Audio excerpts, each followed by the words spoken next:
This is Crisis at Home, Teens, Isolation, and Suicide. Good evening, I'm Mandy Murphy. Tonight, the disturbing reality of teenagers committing suicide, the warning signs, and how high schools are taking notice. Suicides at Lafayette and Marquette high schools prompted a group of students to call for the Rockwood School Board to make mental health a top priority. A survey done by the students themselves shows of 852 students surveyed, 550 high school teens in the Rockwood district had considered taking their own lives. 160 students said at some point they had tried to kill themselves. And even more sobering, 18 had actually tried to commit suicide just in the last week.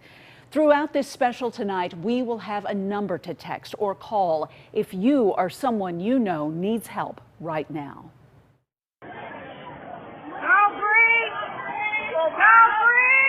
Brianna Reed was a standout track athlete at Lafayette High School in Wildwood. She had good grades, lots of friends, and a bright future. She was, just so full of joy, laughing, and always smiling. And she said, "Hi, Grandma." This was on a Wednesday. She was just happy like she always was.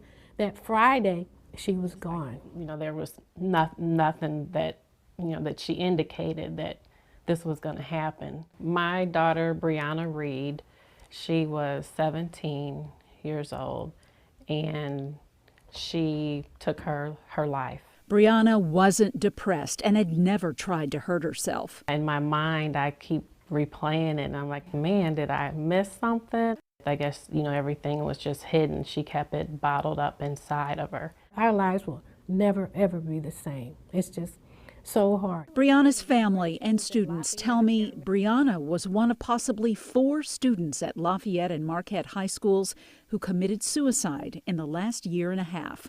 Now their classmates are speaking up. They want the Rockwood district to make mental health a top priority. This is like the fire alarm going off, and we need to get the firefighters. There are so many brilliant young students in my grade and my school that feel as if that they don't have anything left to live for. We have a problem. These students passionately spoke to the Rockwood School Board recently about the sobering results of their survey on suicide. It was kind of scary to see that this is what high schoolers in our district were going through. One life is too many. It gave us more of a sense of urgency and a sense of purpose in what we were fighting for. They want teachers talking with students about their mental health, training for students and staff to know the warning signs of suicide, have counselors spend more time with students, and make resources easier to find on the school's website. They have people behind them rooting for them, even if they can't verbalize how they're feeling sometimes. Any person who sees a person or another person or acquaintance struggling should be able to, see those warning signs clearly. We listen to kids. And so for us, it's a call to action. Dr. Terry Harris, Executive Director of Student Services at Rockwood, says the threat of suicide in the Rockwood district is in line with schools nationally, especially during COVID. Dr. Harris says Rockwood has resources, but must do better. Here's the reality. The resources don't matter if the kids don't know how to access or understand that those resources are available. We listen to kids. And so for us, it's a call to action. That is something that we need to stop the trend of. It's going to be a louder and a more active conversation for the Rockwood community. Dr. Harris says it's important that teachers check in with students, not just on their grades, but also how they're doing emotionally. We think of someone who is openly depressed and suffering from anxiety, like this extreme level. And the reality is that's not necessarily the case, although that may be for some kids. What I have experienced are kids where you wake up and it's a complete loss for words, because when we look on the outside, those students look like they had everything and everything is going well and they're smiling, they're wonderful, they're happy. And yet they're struggling with something so deep inside that they're unable and unwilling because they don't know how to share that information with individuals. That's what we're trying to get at. Rockwood plans to move forward with many of the things these students are asking for. My goal as the Executive Director of Student Services for the Rockwood School District, to be able to say to you 1 year from now, that we did not lose any kids to suicide. For Brianna's family, that is exactly what they want. I, just would like for the schools to be more aware of what's going on and to talk about it openly. Reaction to this story when we first aired it 2 weeks ago was astounding. Parents and students began sharing it on social media. Rockwood administrators said they were happy our coverage has sparked further conversation on suicide prevention.